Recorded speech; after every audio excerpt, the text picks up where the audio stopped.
नमस्कार. आज 2 एप्रिल. जगभरात आणि मुख्यत्वे भारतात या दिवशी घडलेल्या महत्त्वपूर्ण घडामोडींचा आढावा घेऊया या भागात. मी रुपाली गोवंडे आणि तुम्ही बघताय वृत्तम मराठी दिनविशेष. मेघालय 2 एप्रिल 1970 रोजी स्वायत्त राज्य म्हणून अस्तित्वात आलं.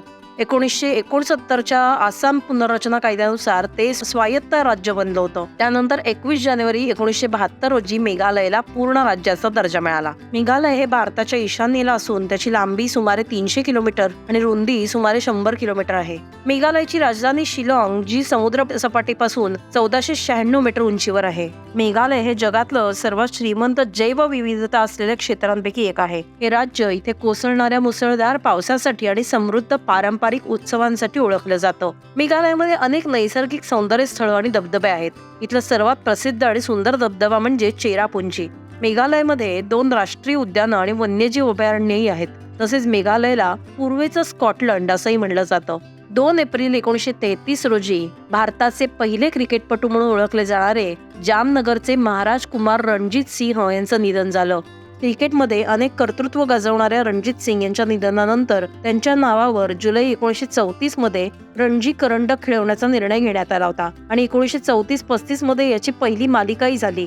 रणजित सिंह यांचा जन्म 10 सप्टेंबर 1872 रोजी गुजरात मधल्या जामनगर इथल्या एका गावात झाला. त्यांनी 15 कसोटीमध्ये 2 शतकं आणि 6 अर्धशतकांसह एकूण 989 धावा केल्या होत्या. तर प्रथम श्रेणी क्रिकेटमध्ये त्यांनी 307 सामन्यांमध्ये 24,692 धावा केल्या होत्या. यावेळी त्यांनी 72 शतकं आणि 109 अर्धशतकं केली होती. 56 पेक्षा जास्त रनरेटसह नाबाद 258 धावा ही त्यांची सर्वोत्तम धावसंख्या होती. रणजित सिंग इंग्लंडकडूनही कसोटी क्रिकेट खेळले. वयाच्या 16व्या वर्षी ते अभ्यासासाठी इंग्लंडला गेले आणि तिथून त्यांनी 1896 मध्ये क्रिकेट खेळायला सुरुवात केली. लोक त्यांना प्रेमाने रणजी असं म्हणत असत. 2 एप्रिल 2011 रोजी महेंद्रसिंग धोनीच्या नेतृत्वाखाली भारताने दुसऱ्यांदा विश्वचषक जिंकला. वानखेडे स्टेडियमवर झालेल्या अंतिम सामन्यात भारताने श्रीलंकेचा 6 गडी राखून पराभव केला. कर्णधार MS धोनीनं नाबाद 91 धावांची शानदार खेळी करत शेवटचा षटकार मारून हा सामना पूर्ण केला होता. धोनीच्या नेतृत्वाखालचं हे दुसरं विश्वचषक विजेतेपद ठरलं होतं. यापूर्वी 2007 मध्ये धोनीच्या नेतृत्वाखाली भारताने T20 विश्वचषकही जिंकला होता. याआधी 2011 पूर्वी 25 जून 1983 रोजी भारताने अवघ्या जगाला धक्का देत विश्वचषक जिंकला होता.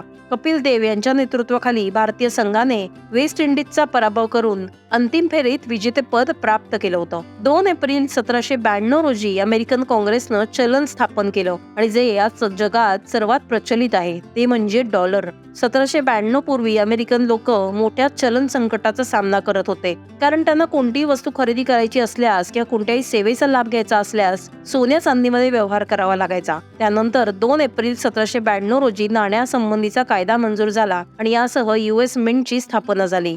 त्याचं काम होतं नाणी पाडणं आणि जगातल्या या डॉलर्सच्या व्यवहारांवरती लक्ष ठेवणं. पहिलं औपचारिक अमेरिकन चलन हे चांदीचं बनलेले डॉलर होते. खरेदी विक्री सुलभ व्हावी हा या कायद्याचा उद्देश असला तरी तसं झालं मात्र नाही, कारण डॉलर मिळवण्यासाठी लोकांना स्वतःची चांदी आणावी लागत असे आणि टांगसाळ नाण्यांमध्ये ती बदलून परत त्यांना ते मिळत असे. मात्र ही प्रदीर्घ प्रक्रिया असल्याने सर्वसामान्यांना यात अनेक समस्यांना सामोरं जावं लागायचं. अशा परिस्थितीत स्थानिक बँकांनी सोनं किंवा चांदीच्या बदल्यात स्वतःचं चलन काढण्यास सुरुवात केली. 1861 मध्ये US काँग्रेसनं एक व्यावहारिक उपाय शोधला, ज्यामध्ये चलनासाठी सोन्या चांदीवर अवलंबून राहावं लागणार नव्हतं आणि अशा प्रकारे अमेरिकेत प्रथमच सरकारी नियंत्रणाखाली कागदी चलन जारी करण्यात आलं होतं. ऑटिझम जागरूकता दिवस दरवर्षी 2 एप्रिल रोजी जागतिक स्तरावर साजरा केला जातो. हा दिवस साजरा करण्यामागचा उद्देश लोकांना ऑटिझम अर्थात स्वमग्नता या आजाराविषयी जागरूकता देणं आणि त्याच्याशी झगडणाऱ्यांना आधार देणं हा आहे. ऑटिझम असणारे लोक इतरांवर अवलंबून असतात, म्हणून ऑटिझम असलेल्या लोकांची गरज अधोरेखित करण्यासाठी